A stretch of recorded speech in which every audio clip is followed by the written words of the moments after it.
자, 마가복음 오늘 말씀은 마가복음 15장 말씀 보도록 하겠습니다. 마가복음 15장 30 제가 이렇게 했군요. 마가복음 15장 39절부터 볼게요. 39절부터 47절까지. 마가복음 15장 39절부터 47절까지 저랑 이렇게 번갈아 가면서 교독하도록 하겠습니다. 39절. 예수를 향하여 섰던 백부장이 그렇게 숨지심을 보고 이르되 이 사람 진실로 하나님의 아들이었도다 하더라. 멀리서 바라보는 여자들도 있었는데 마리아 또 작은 야고보와 요새의 어머니 마리아와 또 살로메가 있었으니 이들은 예수께서 갈릴리에 계실 때 따르며 섬기던 자들이요 또 이 외에 예수와 함께 예루살렘에 올라온 여자들도 많이 있었더라. 이날은 준비 곧 안식 첫날이므로 저물었을 때 아리마대 사람 요셉이 와서 당돌이 빌라도에게 들어가 예수의 시체를 달라 하니 이 사람은 존경받는 공회원이요 하나님의 나라를 기다리는 자라.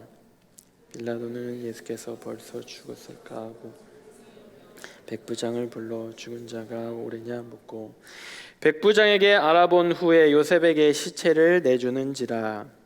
요셉이 세마포를 싸서 데려다가 그곳을 싸서 판 무덤에 넣어두고 돌을 굴려 무덤 문에 놓음에.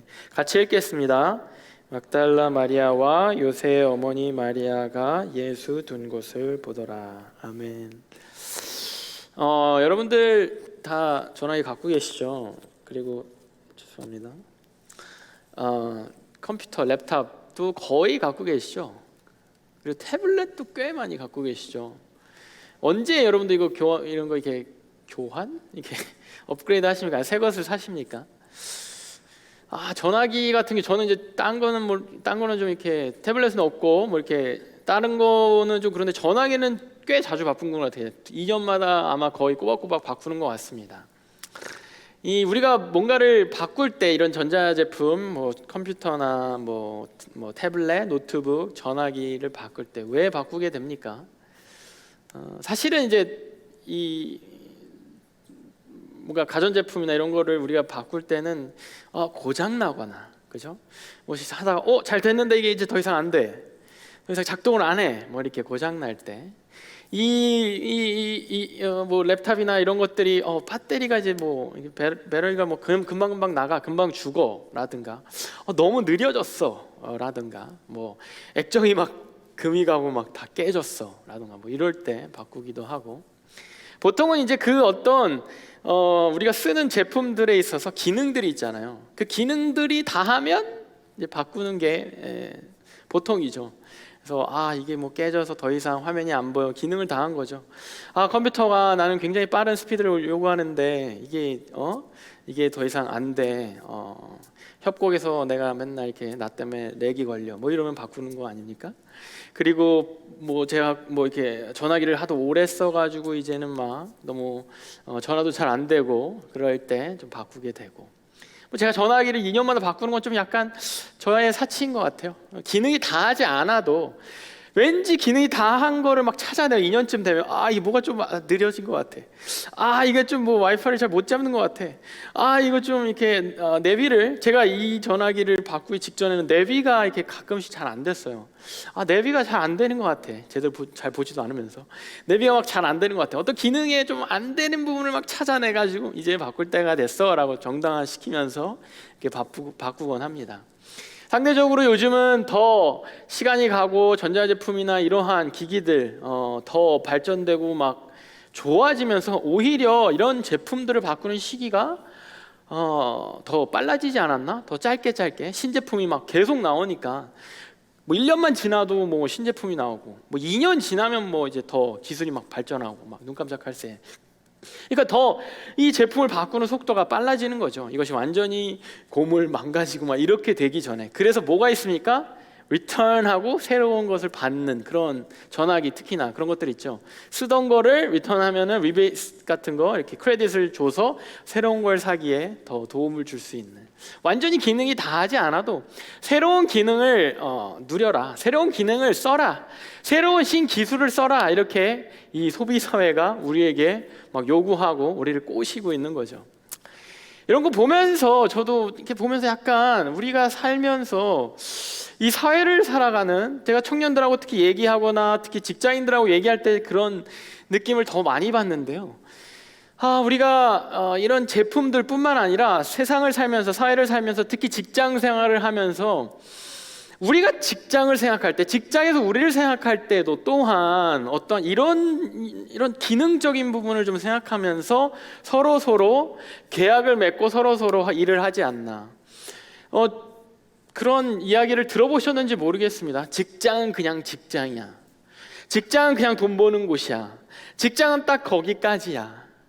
우리가 직장을 선택할 때 어떠세요? 요즘 직장을 선택할 때 이 직장이 나에게 무언가를, 어떠한 기능을 해줄 수 있는가, 연봉이라던가 이 직장에서 뭔가 내가 얻을 수 있는 거, 우리가 하다못해 우리가 제일 고민 중에 하나가 비자 같은 거, 이 직장이 나에게 비자 스폰을 해줄 수 있는가, 이런 거 되게 중요한, 우리가 직장을 선택하는데 그 직장에서 계속 일을 하는데 중요한 요인 중에 하나입니다. 반대로 직장에서 우리를 생각할 때도 비슷한 거예요. 이 직원이, 이 직원이, 이 일꾼이, 이 사람이 우리 이 회사에, 이 직장에 어떻게, 내 회사에 내 사장님이 생각하기에 어떠한 도움을 줄 수 있는가, 어떠한 기능들을 할 수 있는가. 경력직을 뽑는 이유가 그거죠. 기능이 어느 정도 보장되어 있는 사람을 뽑는 겁니다. 다른 회사에서 아니면 다른 기술을 갖고 있는 사람들, 그런 사람들을 뽑는 게 이 사람의 기능이 더 좋은 거예요. 나은 거예요. 학위에 따라서 경험, 이 경력의 어떤 회차의 연수에 따라서 이 연봉이 달라지고, 인컴이 달라지고, 이렇게 주는 연봉이 달라지는 것도 이 사람의 기능이 대학을 졸업하고 혹은 대학을 졸업하지 못하고 입사한 사람보다 이 사람의 기능이 더 낮기 때문에 그만큼을 회사가 사원한테, 직원한테 페이하는 거예요. 그러고 하이어하는 겁니다. 그러다가 이 직장이 나에게 해줄 수 있는 기능이 다 했다 생각하면 우리는 이직을 생각하죠. 그죠? 내가 더 나은 어떤 베네핏을, 더 나은 기능을 받을 수 있는, 직장으로부터 더 나은 것을 받을 수 있는 곳으로 이직을 하죠. 직장도 마찬가지입니다. 이 사람보다 더 나은 그러한 기능을 가진 사람들로 교체를 하게 됩니다. 그것이 나이일 수도 있고요. 한국은 점점 이제 은퇴 나이가 젊어진다고 하잖아요. 더 젊고 더 빠르고 더 이렇게 배우는 속도나 습득하는 속도가 빠른 직원들을 더 오래되고 더 많이 페이해야 하는 직원들과 바꾸는 거예요. 새로운 기능이, 더 유익한 기능이 있다면 서로 이 직장, 이 사람과 사람 사이에도 쉽게 바꾸게 되는 그러한 사회가 아닌가 싶습니다. 예수님의 세에서도 예수님이 살아계실 때 이렇게 기능적으로 받아들이고 기능적으로 예수님에 대해서 생각했던 사람들이 많았던 모양입니다. 예수님이 다 알다시피 기적을 많이 행하시고, 예수님이 다 알다시피 좋은 말씀, 그죠? 좋은 설교, 가르침, 그동안 우리가 핍박받고 억압받았는데, 첫째는 외부 로마나 그런 제국으로부터 핍박받고, 두 번째는 이 바리새인들, 이 종교 지도자들이 사회적으로 막 이렇게 되게 억눌렸는데, 예수님은 그런 사람들한테 죄인의 친구고, 예수님은 그런 사람들한테 다 되게 낮은 곳으로 오셔서 낮은 자들에 대해서 소망을 주시는, 그러한 정말 마음을 울리는 그러한 말씀들, 가르침들, 그러한 설교들, 그리고 또 뿐만 아니라 실제적으로 내가 필요한 것들, 병자들, 내가 태어나서 한 번도 걷지 못했는데 예수님 만나니까 걷게 됐어. 태어나서 내가 한 번도 앞을 보지 못했는데 예수님 보니까 내가 앞을 보게 됐어요. 내가 여기에서 지금 배고픈데 예수님 만나니까 배고픔이 해결됐어. 뿐만 아니라 제가 지난 2주간 오은영 박사 그 금쪽 얘기했는데, 그런 어떤 심리적인, 내가 평생 만족 없이 남편이 5, 남편이 6, 내 인생에 어떠한 만족이 없고 내가 핍박 가운데, 내가 부족함 가운데, 내가 공허함 가운데 살았는데 예수님 만나니까 그런 위로를 얻게 됐어. 그러다 보니 실제적으로 정신적으로, 멘틀리, 그리고 실제적인 삶의 현실적으로, 그리고 감정적으로 예수님이 무언가를 계속 나에게 주고 나에게 베네핏을 주다 보니까 예수님의 인기가 그만큼 올라갈 수밖에 없는 거죠. 사역이 한창일 때 3년 사역하셨습니다. 3년. 제가 4년 차입니다. 청년부 사역. 별로 인기가 그렇게 없는 것 같아요. 저를 따르는 자가 그렇게 많이 없는 것 같아요. 왜냐하면 제 기능이 그만큼 좋지 않은 것 같거든요. 근데 예수님은 정말 엄청난 기능을 탑재하고 계시잖아요. 막 물을 포도주로 만드시고 병자 고치시고 막 그런 삶의 어떤 그 중심이 되는 그런 말씀들을 하시고 나에게 위로가 되는 말씀들을 하시고 때로는 막 이렇게 강하고 이렇게 딱 고쳐주시는 그런 말씀들을 해주시는 그 기능이 사람들로 하여금 막 몰려들게 했다라는 거죠. 제가 지난주 금요일 때 말씀 설교 때 나눴던 것처럼 사람들이 하도 몰려드니까 예수님이 이 사람들을 전체 설교할 수가 없어서 배를 띄워서 사람들 물가에 이렇게 쫙 앉혀놓고 세워놓고 배를 띄워서 멀찍이 전체를 보면서 설교하셨어야 할 정도로 사람들이 많았다는 겁니다. 따르는 사람들이 많았다는 거예요. 지난주에 잠깐 언급했는데 지난주 주일이 오늘은 부활주일이죠. 지난주 주일이 종려주일. 예수님이 예루살렘 성에 막 사역을 하고 여러 군데 다니시다가 이렇게 캐피럴인 예루살렘으로 다시 들어올 때 사람들이 예수님에 대한 소문을 듣거나 예수님을 따르거나 예수님에게 은혜를 입었거나 그런 사람들 모두가 막 거리로 나와가지고 오, 예수님이다. 드디어 캐피럴로 오시네. 드디어 이제 다운타운으로 오시네. 이러면서 막 환호하고 좋아하고 이 팜추일을 왕에게 하는 것처럼 막 이렇게 흔드는 그러한 주일. 그러면서 맞았던 주일이 종려주일이거든요.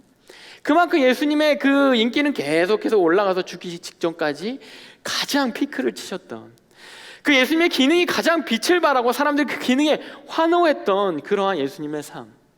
그 예수님의 삶이 이 십자가 앞에서 완전히 반전을 맞이하게 됩니다.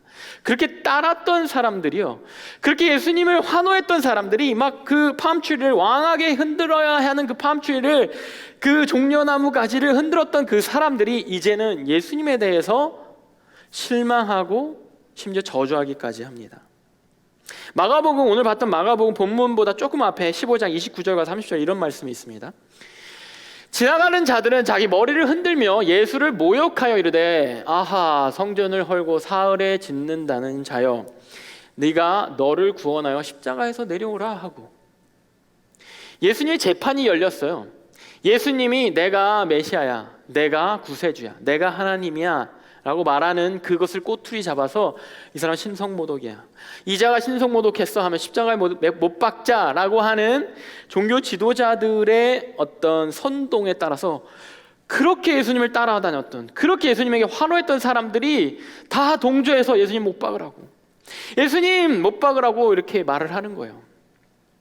거기에 대해서 긴가민가, 잠깐만, 예수님 기능이 저 정도가 아니었는데, 예수님 되게 능력 있었는데, 어제까지만 해도 예수님 병 고치셨는데, 어제까지만 해도 막 기적을 행하셨는데, 지금 이 상황 어떻게 된 거지? 사람들에게 막 손가락질 당하고 재판을 당하시네?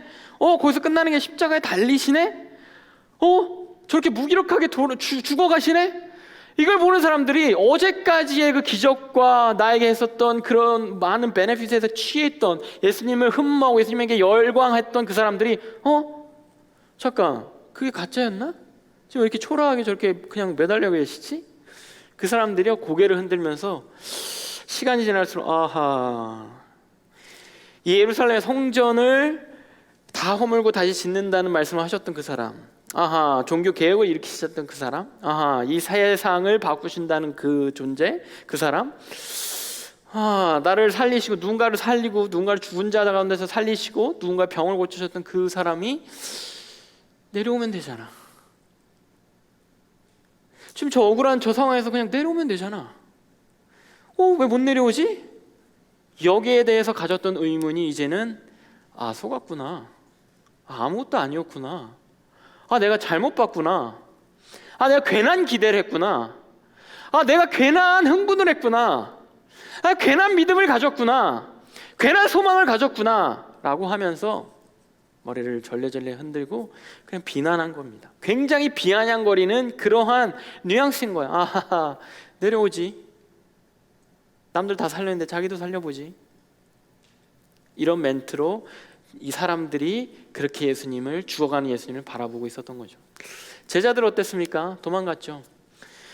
자기들과 함께하고 그 기적을 보여주셨던 그 예수님, 자기들의 보호자 되셨던 예수님, 풍랑 가운데 풍랑을 막 말 한마디로 잠잠케 하셨던 그 예수님, 막 물 가운데 걸어오시고 심지어 베드로가 예수님 보고 걸어갈 수 있도록 물 위까지 걸어가는 그 기적을 경험케 하셨던 그 예수님.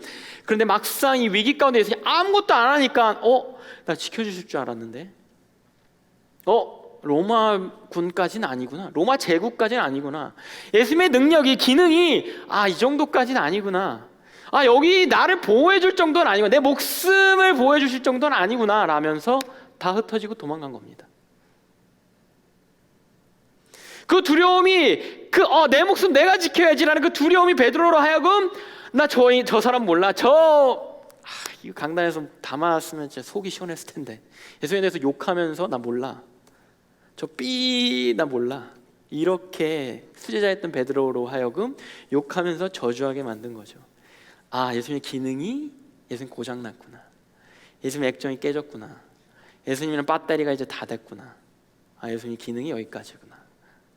그렇게 생각했던 사람들은 예수님을 외면하고 떠나고 저주하고 욕하고 등을 돌리고 숨고.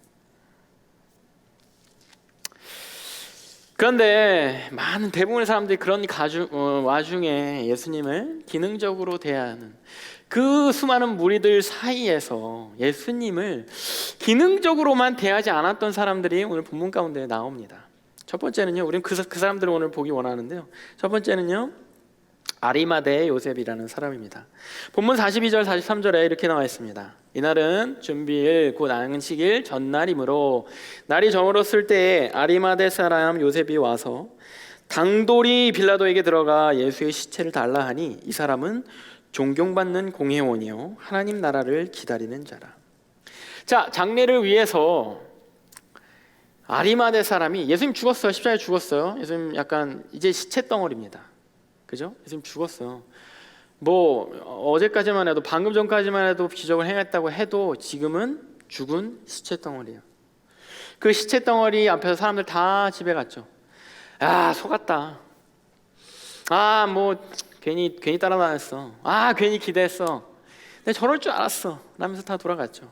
거기서 한 사람이 남는데요, 아리마대 사람 요셉이라는 사람입니다. 이 사람이 누구냐면요, 공회원이래요. 공회원이라는 것은 산헤드린 공회라고 당시 유대 사회에서 가장 최고 어떤 모임이에요. 뭐냐면 국회의원이라고 생각하시면 간단합니다. 국회의원 중에 한 명이에요.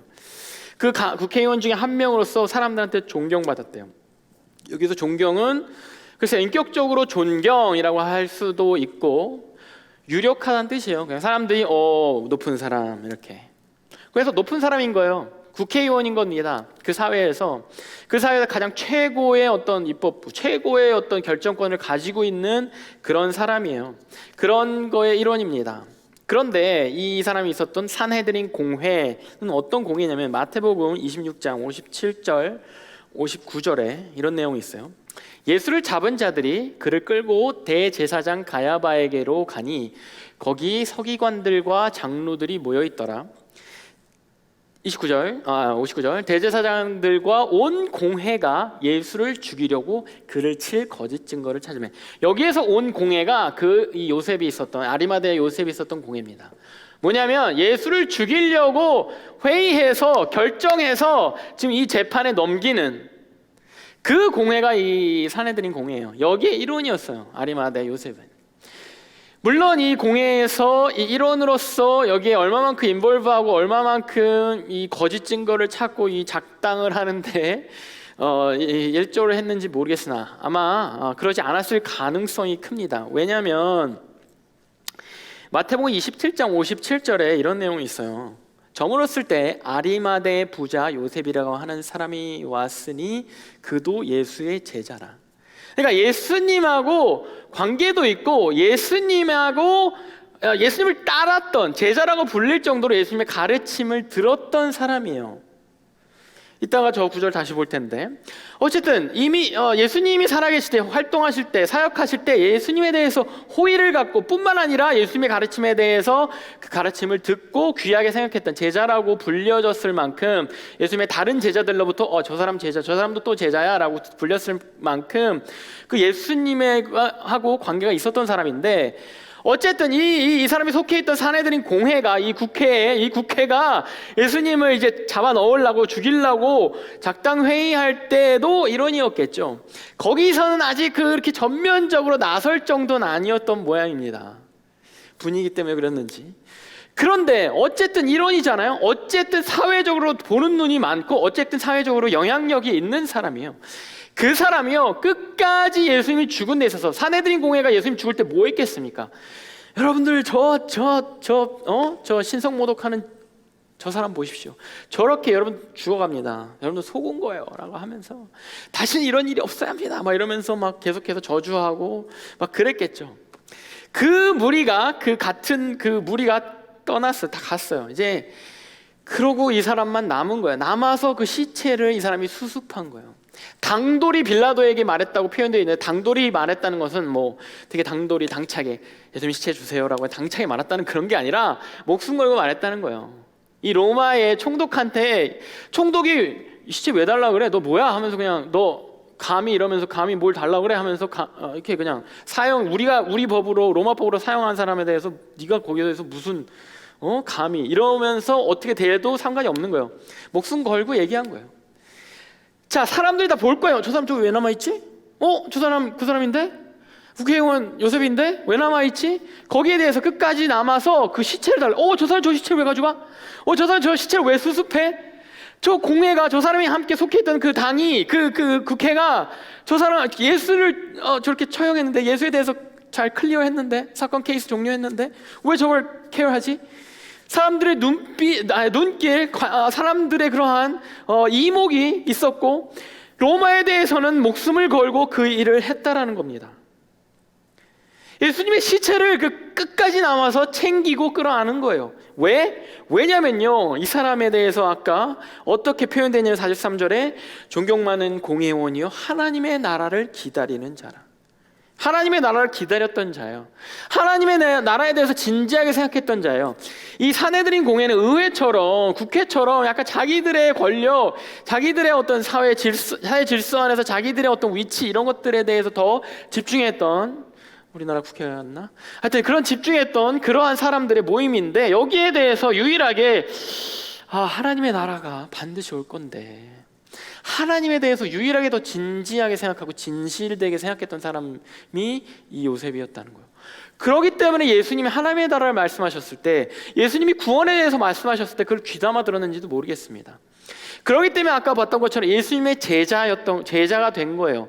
귀 기울이고 거기에 대해서 따르고, 사람들이 이목이 있으니까, 자기 위치가 있으니까, 마태복음 27장 57절에 날이 저물었을 때 예수님을 찾아갔던 것처럼, 낮에는 그래도 자기 위치가 있고 그러다 보니까 날이 사람들의 시선이 조금 덜할 때라도 예수님이 찾아갔던 그런, 예수님이 저물 때라도 어떻게라도 예수님 말씀을 들으려고, 예수님 저물 때 예수님과 교제해 보려고 예수님을 찾아갔던, 자기가 있는 상황에서 어떻게든 기회를 만들고 어떻게든 이 말씀에 대해서, 어떻게든 하나님 나라에 대해서, 예수님에 대해서 마음을 썼던 이 사람이요, 예수님의 기능이 다한 그 순간, 예수님이 십자가에 못 박혀서 시체로 기능이 다한, 배터리가 끝난, 액정이 다 깨진, 다 망가진 그러한 몸뚱아리 같은 그 예수님을 끝까지 기다렸다가 끌어안는 거예요.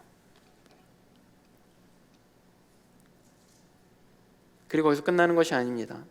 심지어 이 예수님을 어떻게 하느냐, 마태복음 27장 59에서 60절, 요셉이 시체를 가져다가 깨끗한 세마포로 싸서 바위 속에 자기 새 무덤에 넣어두고 큰 돌을 굴려 무덤 문에 놓고 가니, 시체를 가져다가 세마포로 이렇게 미세한 마이크로파이버로 이렇게 감싸고 시체를 귀하게 케어한 거죠. 아주 귀한 사람들한테 하는 장례 의식입니다. 그렇게 싸고 어디다 갖다 놨냐면 자기 무덤 하려고, 자기가 죽으면 가려고 사놨던 그 무덤에다 예수님 갖다 놓은 거예요. 돌로 된 굴 무덤은요, 이렇게 막 바위도 앞에 입구도 있고 이런 굴 무덤은 진짜 부자들이나 이렇게 높은 사람들이 가질 수 있는 그 무덤의 형태예요. 원래 그 중동 쪽, 그죠? 이스라엘 쪽, 그런데 무덤은 뭐냐면 산 이렇게 해갖고 구멍 뻥뻥뻥뻥뻥 뚫어놔요. 거기에 시체 툭툭툭툭 갖다 놓는 거예요. 요즘 아직도 그 흔적들이 있습니다. 그쪽에 가면은 터키 성경 하면 그거 볼 수 있을 것 같은데, 어쨌든 그냥 산에다가 펑펑펑펑 구멍 뚫어놓고 시체 그냥 툭툭툭툭 놓는 거예요. 요즘 우리가 납골당 이렇게 요즘 이렇게 있죠. 세미터리에 이렇게 아주 화장하면은 거기다 이렇게 딱 이렇게 네모나게 탁탁탁 이렇게 돼 있는 것처럼 시체 자체를 그냥 툭툭툭 넣어놓는 거예요. 뭐 짐승이 뭐 이렇게 뭐 다 해서 썩고 이렇게 그냥 그렇게 두는 거예요. 근데 개인 무덤이 이렇게 딱 있는 거는 대단히 부자인 거예요. 요즘도 뭐 개인 무덤이 딱 있으면 대단히 부자고 유력한 거겠죠. 자기를 위해서 사놓은 그거를 기꺼이 예수님을 데려다가 거기다가 안치시킵니다. 공회원이죠. 위치가 있습니다. 자기 가진 위치, 그리고 자기가 부자, 이 아리마대 사람 부자 요셉이라고 했어요. 자기가 갖고 있는, 누릴 수 있는 부자로서 부족함이 없었던 사람입니다. 그 사람이요, 위치가 있었고 부족함이 없었던 그 사람이요, 그 초라하게 가장 저주받은 모습으로 죽어버렸던 그 예수님의 시체를 자기가 직접 수습해서 천으로 싸고, 자기가 자기를 위해서 언젠가 미리 사놓은 무덤이죠. 거기다가 기꺼이 놓았던 이 아리마대 요셉.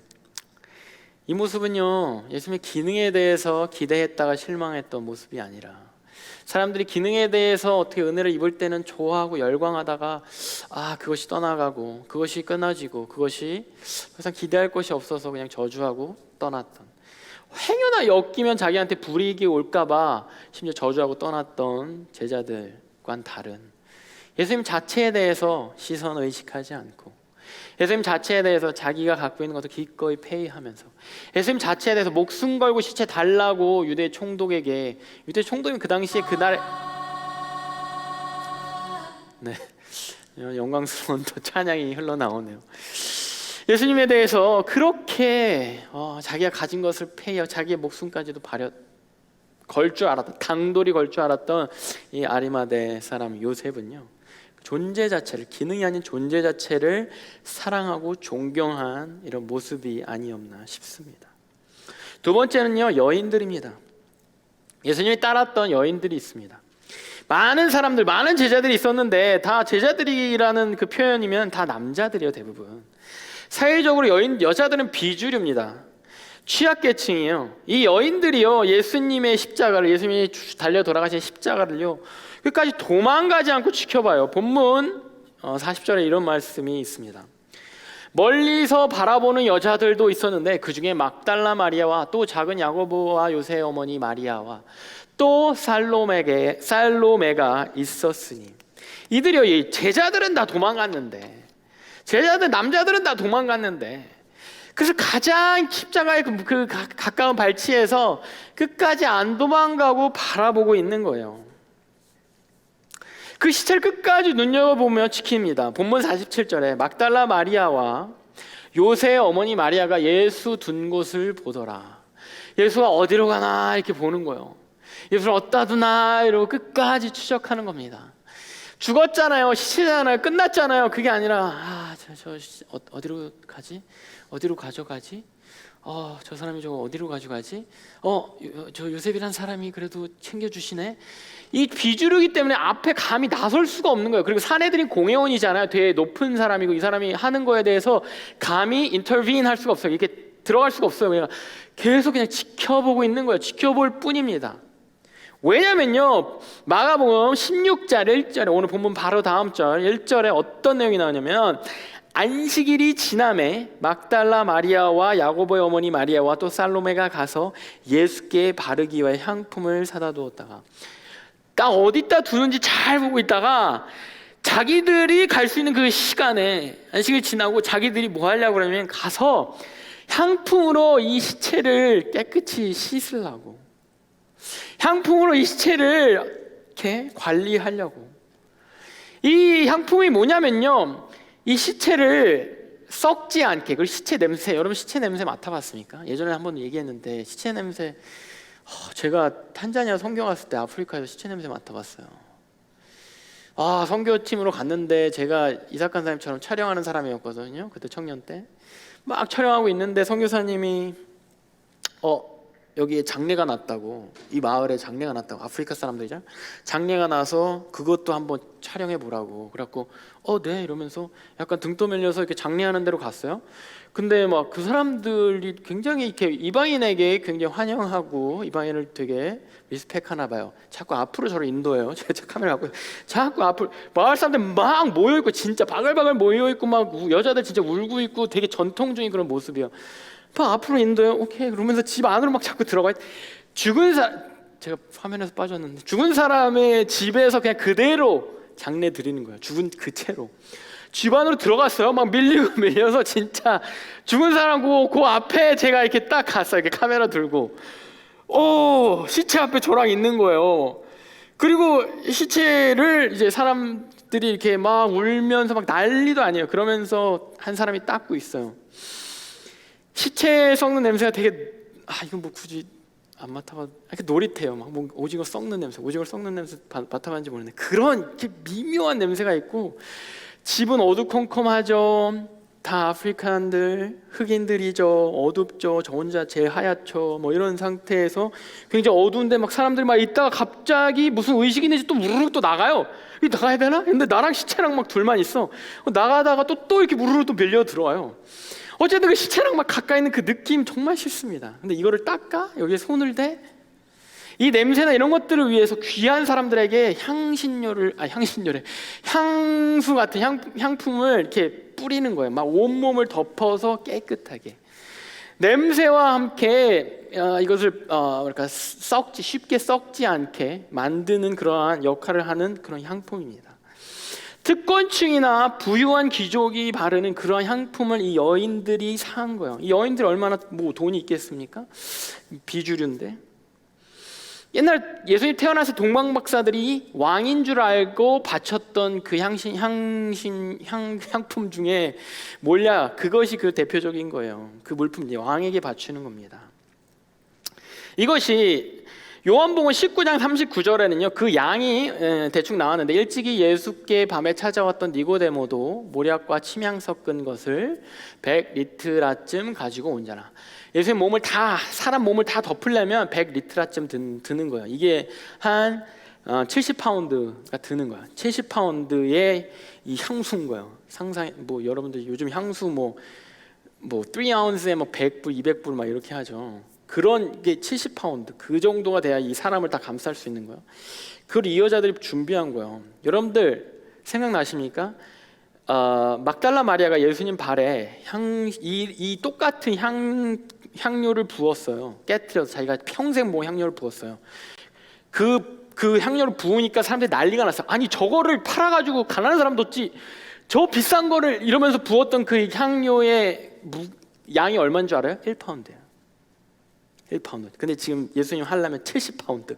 이 여자들이 70파운드까지는 아니더라도 그 비슷한 양을 사갖고 준비했겠죠. 이 여자들이 모아서 십시일반 모아가지고 예수님을 어떻게든, 예수님은 그냥 썩지 않게 두려고, 예수님에게 정말 안 좋은 냄새 나지 않게 하려고. 그리고 예수님 어떤 모습이었어요?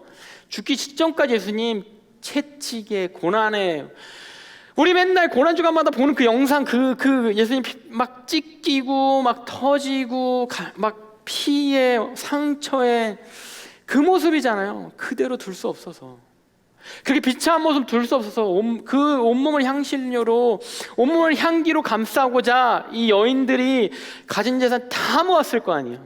그 향품 준비한 거예요. 이들의 마음이 또 언제 드러나냐면, 이들의 헌신된 마음이 언제 드러나냐면, 마가복음 16장 2절에 안식 후 첫날에 매우 일찍이 해 돋을 때 그 무덤으로 이 향품 들고 간 거예요. 안식일은 아무것도 할 수 없어요. 사회적으로 안식일은 뭐 내가 어쩔 수 없어, 움직일 수가 없어. 예수님한테 가려고 해도 못 가. 이 말이 뭐야? 안식일이 끝났어. 그 이후에 첫날 매우 일찍이 해 돋을 때, 기다렸던 거예요. 안식이 끝날 때까지 기다려요. 끝날 때까지 이제 끝났어. 이제 해만 돋으면 이제 다음 날인 거거든요. 이 시간, 옛날 고대 시간상 해만 돋으면 다음 날이야. 돋을 때를 기다렸다가 그 달려간 거예요. 여러분, 이 마음이 뭡니까? 내가 할 수 없는, 내가 예수님 찾아갈 수 없는, 내가 사회적으로 어떤 오케이, 지금 갈 수가 없는데 이것만 풀리면, 이것만 끝나면 내가 당장 달려가야지라고 기다리는 마음이잖아요. 갈급한 마음이잖아요. 여러분, 일주일 동안 뭐 교회 못 오잖아요. 일주일 동안 뭐 와도 돼요. 근데 이제 예배 못 드리잖아요. 일주일 동안 여러분들 예배 이렇게 기다립니까? 금요일이고 주일이고 일주일 동안 여러분들 삶의 생활을 열심히 해야 되잖아요. 뭐 직장 생활하고 뭐 학교 가고 뭐 여러분들의 삶을 살아야 되잖아요. 토요일까지 그렇게 살고 그래요. 토요일에 그냥 불토를 보내고 오케이, 좋아. 주일 되면은 주일이 밝자마자, 주일 아침이 밝자마자 이 마음으로 예배 드리러 와야 되는 거 아니에요? 일주일에 한 번 예배 드리는데 이들은 자기 재산 향신료 70파운드 1파운드만 부어도 난리 나는 그 향신료를 여자들이 모아서 예수님 몸을 다 씻기려고 그 헌신, 그 아깝지 않게 준비했을 거예요. 그 아깝지 않은 마음이 안식 후 첫날 해가 뜨자마자 매우 일찍이라고 표현된 그 시점에 예수님의 시체를 향해 달라간 거예요. 예수님이 살아계셔서 나에게 무슨 말씀해 주시고, 예수님이 살아계셔서 아직 기능적으로 나에게 어떤 베네핏을 주시고, 살아계셔서 나에게 위로를 주시고, 살아계셔서 나에게 좋은 말씀 주시고, 살아계셔서 나에게 필요한 것들을, 나의 병을 고쳐주시는 그 예수님을 만나러 간 게 아니라 피투성이가 된 그 죽어있는 몸뚱아리, 죽어있는 그 덩어리인 예수님 시체를 향해 간 거예요.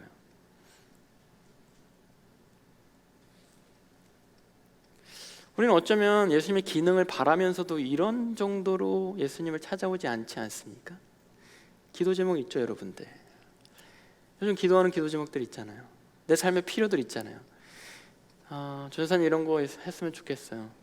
예수님 이런 것들, 이런 것들, 이런 문제가 있습니다. 해결됐으면 좋겠어요. 그런 기능과 바람이 있음에도 불구하고 이런 갈급함 잘 없잖아요. 근데 이 여인들에게 예수님은 아무런 기능을 할 수 없는 존재예요. 그냥 죽어있는 몸뚱아리입니다. 단백질과 수분과 뭐 칼슘 그 정도의 덩어리인 거예요. 피투성이가 된 그거를 씻겠다고 이 여인들이 자기 재산을 털어서 향품을 사고 가장 먼저 가장 이른 아침에 달려오고 있는 겁니다.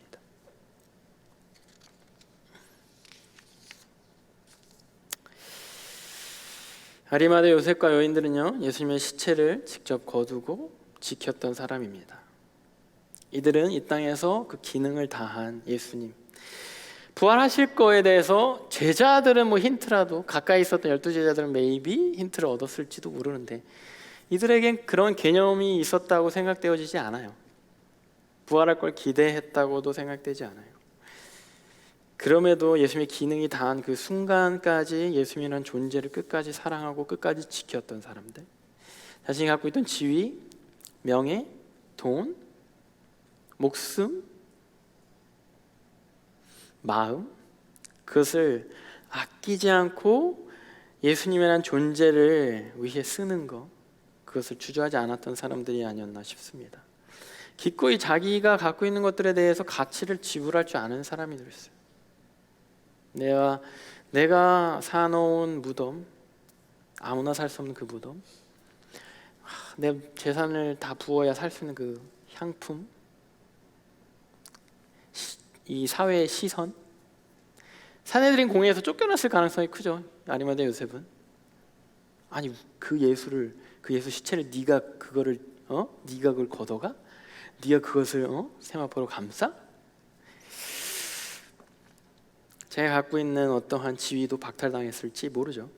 그런 거 계산했겠습니까? 여러분들한테 예수님과 기독교는 뭡니까? 기능입니까?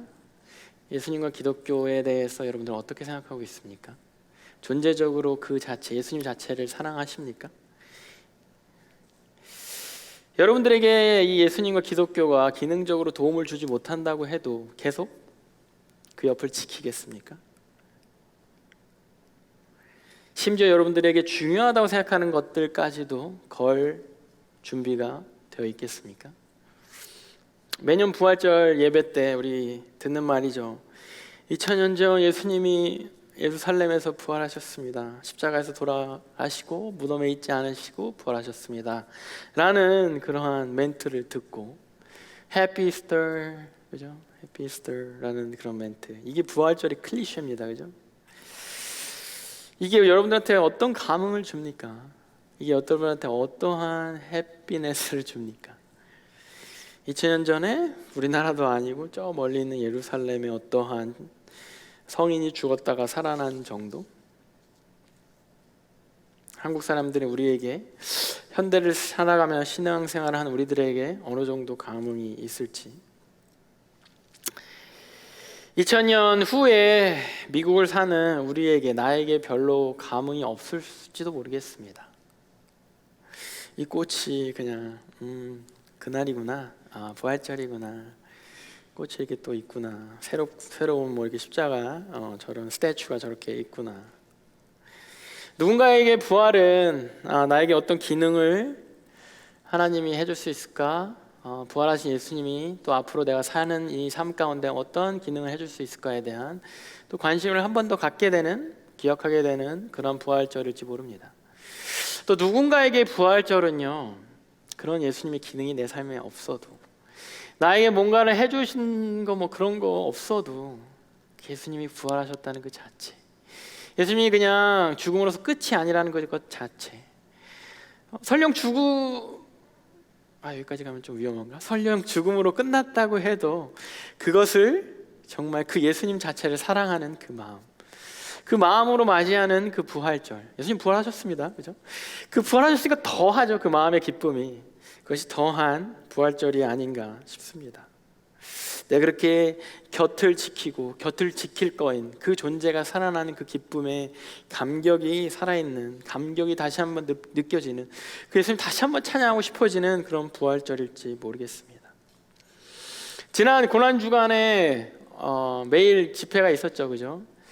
우리 뭐 누군가의 말처럼 매일 교회로 왔습니다. 여러분, 많은 청년들이 매일 교회로 온 이유가 여러분들 제가 선포한 보발을 사드리겠습니다. 매일 주여, 여러분들 진짜 적당히 오셔야지. 아니, 너무 좋았어요. 여러분들 많이 오셔서 정말 뭐 뱅크럽 때도 좋습니다. 또 다른 도움의 손길도 많았어요. 여러분들 리더들이 저한테 돈을 보내주기도 하고, 하루 막 집사님이 제가 사겠습니다 하고 집사님이 이렇게 또 사시기도 하고. 설마 그 보바 때문에, 그 기능, 보바의 기능 때문에 오지 않았겠죠? 그럼 왜 왔을까요, 여러분들? 여러분들 기도 제목이 있어서 왔습니까? 그 기도 제목이 응답받을 거라는 어떤 또 기능을 바라고 왔을지도 모르죠. 그것이 나쁘다는 거 아닙니다. 여러분, 정죄하는 거 아니에요. 그런데 예수님의 그 존재 때문에 예수님 찬양하는 예배의 자리가 또 있구나. 주일만 예배 드렸는데 월요일도 예배 드릴 수 있구나. 월요일도 감사한데 화요일도 예배를 드릴 수 있네? 이 마음으로 여러분들 혹시 오신 분들이 많을 거라고 믿고 싶습니다. 예수님이라는 존재 때문에, 예배라는 그 가치 때문에 우리가 이 자리를 찾는 저와 여러분들 예물공동체가 되기를 소원하겠습니다.